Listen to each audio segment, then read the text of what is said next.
Bien, a continuación vamos a ver la última geometría para el caso de transferencia de calor por convección forzada en flujo externo, que va a ser el caso de un banco de tubos. Un banco de tubos es normalmente un intercambiador de superficie donde por el exterior va circulando el fluido frío, que suele ser aire atmosférico, y por el interior de los tubos va circulando un fluido caliente del cual queremos disipar el calor hacia el aire ambiente, que es el fluido frío y que va circulando por el exterior. Este tipo de intercambiadores de calor se utilizan mucho en la industria para disipar el calor al ambiente. La configuración del intercambiador puede ser, tenemos dos configuraciones básicas, dependiendo de cómo estén colocados los tubos. La primera, la que sería la configuración en línea, donde una hilera de tubos está colocada a continuación de la siguiente en la misma posición, con una separación horizontal S sub L y con una separación vertical S sub T. Otra alternativa es la configuración que llamamos A3 bolillo, donde las diferentes hileras de tubos van intercaladas entre los huecos que quedarían en la primera hilera, de tal manera que el fluido que va circulando por aquí entra por un hueco en la primera hilera, pero en la segunda hilera de tubos tendrá un tubo justo en el centro. También están separados por una separación horizontal S sub L y por una separación vertical S sub T. Normalmente la configuración A3 bolillo suele ser preferida porque se consigue una mayor turbulencia del flujo de aire que va circulando por alrededor, con lo cual los coeficientes convectivos suelen ser más altos en la configuración A3 bolillo que en la configuración en línea. Por contra, la pérdida de carga del aire que va circulando alrededor pues también es mayor en el caso A3 bolillo, aunque ambas configuraciones pues son habituales. La correlación que tenemos para calcular el número de Nusselt medio basado en el diámetro de los tubos D como longitud característica es la que tenemos en esta transparencia, que tiene varias particularidades. Lo primero, es válida para n sub L mayor que 20. N sub L es el número de hileras de tubos, tiene que ser mayor que 20. Cuando sea menor veremos cómo corregirla. El número de Reynolds basado en el diámetro como longitud característica y en la velocidad máxima, que ahora veremos cómo calcularla, tiene ese rango de validez. Rangos de validez también para el número de Prandtl, donde todas las propiedades se evalúan a la temperatura media entre la entrada y la salida. Esto es importante. Hasta ahora todas las correlaciones que hayamos visto para flujo externo, las propiedades se evaluaban a la temperatura de película, que era la media entre T infinito y la temperatura de la superficie con la cual estamos intercambiando calor. Aquí no, aquí se determina la temperatura media, que sería la media entre la temperatura de entrada del aire y la temperatura de salida, T-out, del intercambiador. Excepto un número de Prandtl, Prandtl sub S, que aparece aquí. Excepto Prandtl sub S, que se evalúa la temperatura de la superficie de los tubos. A continuación vamos a ver cómo se evalúan los diferentes constantes C y M y la velocidad máxima que aparece aquí en esta correlación.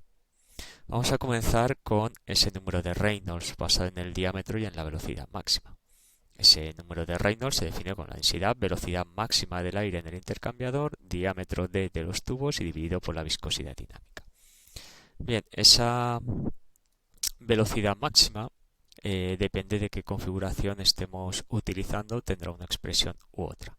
Así, si tengo una configuración en línea, que reproduzco aquí en esta figura, pues en el caso de la configuración en línea, yo tengo aquí una distancia que hemos llamado S sub T y por aquí tengo una corriente de aire a la entrada uniforme. Esta sería la velocidad sub infinito. Todo el aire que pasa por esta sección S sub T a la entrada, pues tiene que aumentar su velocidad y pasar por esa sección más pequeña. Ahí es donde tendremos la velocidad máxima. Haciendo un sencillo balance de masa, nos quedaría que el flujo másico, que es constante, será en la sección de entrada la densidad ρ sub infinito por la velocidad u sub infinito por S sub T, que es la sección transversal, pues debe ser igual a la densidad ρ que tengo aquí, por la velocidad máxima, que es donde tengo el área mínima, y ese área mínima es S sub t menos d. Despreciando el pequeño cambio que pueda tener en la densidad, porque en la primera hilera de tubos todavía la transferencia de calor pues, va a ser muy pequeña, de ahí se desprende que la velocidad máxima es igual a la velocidad uniforme U sub infinito por S sub t dividido S sub t menos d, que es la ecuación que tenemos aquí para el caso de la configuración en línea. Para el caso de la configuración a 3 bolillo, pues recordamos que en la configuración a 3 bolillo, vamos a borrar esto que hemos escrito, configuración a 3 bolillo estaría ahí en medio, ¿vale? En la configuración a 3 bolillo tengo dos áreas diferentes, este área A sub 1 y este área en la diagonal A sub 2. Dependiendo de la separación horizontal y vertical de las hileras de tubos, pues la velocidad máxima se dará en el área A sub 1 o en el área A sub 2. Hay que hacer el cálculo geométrico. Bien, pues en la configuración a 3 bolillos, si la distancia S sub d definida de esta manera es menor que este valor, la velocidad máxima se da en el área A sub 2, en el que era la diagonal. Y en caso contrario se daría en el mismo área A sub 1 que teníamos en la configuración en línea. Con lo cual en la configuración a 3 bolillo, pues dependiendo de la geometría del intercambiador, tengo dos posibles expresiones para la velocidad máxima que introduciríamos en el número de Reynolds. Bien, visto cómo calcular la velocidad máxima y ese número de Reynolds, vamos a ver las constantes C y M. Las constantes C y M tenemos esta tabla donde para diferentes configuraciones en línea y a 3 bolillo y para diferentes rangos de números de Reynolds tengo en estas columnas de la derecha las constantes C y M. Como caso particular están estos dos, tanto en la configuración en línea como a 3 bolillo, cuando el rango de números de Reynolds está entre 10 elevado a 2 y 10 elevado a 3, podemos utilizar la correlación de cilindro aislado que vimos anteriormente. Es decir, no hace falta utilizar esta correlación para banco de tubos.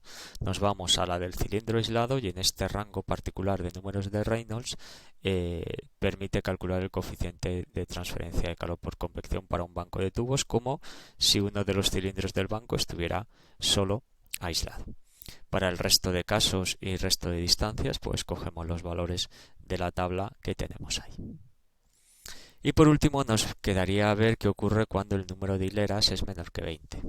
Si tengo más de 20, utilizamos la correlación que hemos visto, y si tengo menos de 20 hileras, tenemos que multiplicar por una constante, C sub 2, un factor corrector. El valor de ese factor corrector lo tenemos en esta tabla, donde tenemos para el número de hileras 1, 2, 3, 4, hasta 16 hileras, cuánto vale el factor corrector. Se puede comprobar que a partir de 10 hileras, pues prácticamente el error que cometemos, independientemente de que estemos en la configuración en línea o a 3 bolillo, es ya menor del 3%. Es prácticamente despreciable. Sin embargo, para pocas hileras, menos de 5 hileras, pues el error sí que es un poquito más grande y habría que tener en cuenta ese factor corrector C sub 2. Vamos a ver ahora cómo determinar la temperatura de salida del aire en el intercambiador, porque recordamos que hemos dicho que todas las propiedades se evalúan a la temperatura media, T sub m, que era la media entre la temperatura de entrada, que es T infinito, y la de salida, la suma de ambas dividida por 2. ¿Cómo calculamos esta temperatura de salida? Que es la que tengo ahí. Pues vamos a hacer un balance de energía en el aire que va circulando por el exterior del intercambiador para poder determinar esa temperatura de salida. Balance de energía lo vamos a hacer en un volumen de control de longitud delta de x, más pequeña que la longitud total del intercambiador, ¿de acuerdo? Y luego integraremos a lo largo de toda la longitud del intercambiador. De esta manera, haciendo un balance de energía en este volumen de control de longitud delta de x, en estado estacionario la derivada temporal es 0, no hay intercambio de trabajo, con lo cual nos queda la expresión de esta forma, donde aquí ya hemos expresado flujo másico por la diferencia de entalpías específicas. Expresado de acuerdo al modelo de gas ideal caloríficamente perfecto, porque por el exterior vamos a estar circulando aire. Esa potencia térmica será igual al coeficiente de transferencia de calor por convección local en la posición X por el área de intercambio en el volumen de control de longitud delta de X por la diferencia de temperaturas. T sub S sería la temperatura de la superficie de los tubos y T sub X la temperatura local del aire en esa posición X. Fijaros que estamos haciendo el balance de energía respecto al aire, con lo cual esa potencia térmica, ese calor es aportado al aire y va a quedar positivo porque estamos suponiendo que la temperatura de los tubos T sub S pues va a ser mayor que la temperatura del aire, que sería la temperatura en la posición X. Sustituyendo esta expresión de la potencia térmica en la ecuación del balance de energía, nos va a quedar ahora la expresión que vamos a ver a continuación, pero antes tenemos que calcular este área de intercambio. ¿Cuánto vale el área expuesta a la transferencia de calor? Realmente este caso de banco de tubos es un poco particular porque la transferencia de calor es discontinua. Si nosotros seguimos una molécula de aire que va circulando por aquí entrará en contacto con la superficie, intercambia calor, luego no, luego sí, luego no, luego sí. Realmente es un proceso discontinuo. Pero para poder integrar y resolver esa ecuación, vamos a suponer que el área de los tubos estuviera uniformemente distribuida. Es como si cortásemos los tubos, los estirásemos y los distribuyésemos todo el área de contacto, todo su perímetro a lo largo de la longitud. Es decir, lo que hacemos sería A es el área total de todos los tubos y lo que hago es multiplicar por mi longitud, delta de X, y dividir por la longitud total del intercambiador. Eso sería L total, número de hileras, N sub L, por la separación entre hileras, S sub L. Es decir, sería toda la longitud total de mi intercambiador. Longitud que yo he cogido dividido por la total. De tal manera que si esto representa un 5%, pues el área de transferencia de calor será el 5% del total del área de intercambio. Y ese área total será pi por D por L, que sería el área de un tubo, por el número de tubos en una hilera, N, y por el número de hileras, N sub L. Ese sería el área total de intercambio. Y ese área es la que podemos introducir aquí y ahora sí esa expresión de la potencia térmica dentro de la ecuación del balance de energía. Haciendo todas esas combinaciones de ecuaciones y haciendo el límite cuando delta de x tiende a 0 para pasar estos incrementos finitos a forma diferencial, nos quedaría la expresión que tenemos más abajo, donde haciendo el cambio de variable t sub s menos t lo llamamos θ. Para poder resolver la ecuación diferencial nos quedaría de esa forma la derivada de θ con respecto a x, donde el flujo másico que aparece aquí lo calcularíamos normalmente a la entrada, ¿vale? Conociendo la velocidad u sub infinito, pues sería la velocidad u sub infinito por la densidad ρ sub infinito por la sección transversal, n, que es el número de tubos, por s sub t, que es la separación vertical, y por L, que sería la longitud de los tubos perpendicular al papel. Ese sería el flujo másico que deberíamos introducir ahí. Bien, pasamos a resolver ya esta ecuación diferencial, que con el cambio de variable pues nos queda sencilla. Podemos pasar el diferencial de t, diferencial de θ al otro lado, el diferencial de x hacia la derecha e integramos cada uno de los lados. El término de la izquierda nos va a quedar el logaritmo neperiano de θ a la salida dividido por θ a la entrada.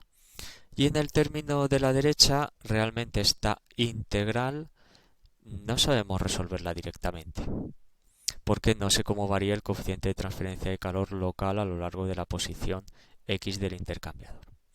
Pero vamos a hacer una trampa, y la trampa va a consistir en que voy a introducir esa longitud dentro de la integral. Recuerdo que n sub L dividido s sub L representa la longitud total del intercambiador.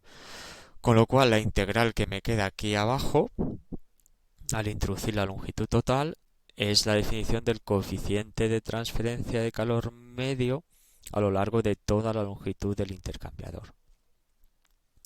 ¿De acuerdo? Integramos desde la entrada x igual a 0 hasta la salida del intercambiador del coeficiente local por diferencial de x dividido por la longitud total. Esa es la definición del coeficiente de transferencia de calor medio h, que determinamos con la correlación que hemos visto anteriormente. Porque la correlación anterior me da el coeficiente de transferencia de calor medio, no el coeficiente de transferencia de calor local. Con lo cual, haciendo esa pequeña trampa, porque realmente no resolvemos la ecuación, sino que introducimos la definición del coeficiente de transferencia de calor medio h, la expresión final para determinar la temperatura de salida sería esta que aparece aquí, donde despejando T-out, pues tengo una exponencial negativa. Si representamos gráficamente esa evolución de la temperatura con el número de hileras de tubos que ponemos, pues vemos que desde la temperatura de entrada, pues la temperatura del aire va creciendo exponencialmente conforme aumentamos el número de hileras de tubo. Y conforme ponga más hileras, pues la temperatura de salida se va aproximando asintóticamente a ese límite máximo que tendríamos, que sería la temperatura de la superficie de los tubos. Suponiendo que tengo una temperatura de superficie de tubos constante, la temperatura del aire a la salida no puede superar esa temperatura máxima, que sería la temperatura de la superficie de los tubos. Al aumentar el número de hileras de tubos, la temperatura se aproxima a la de la superficie de los mismos, que es la temperatura máxima que tenemos en el intercambiador.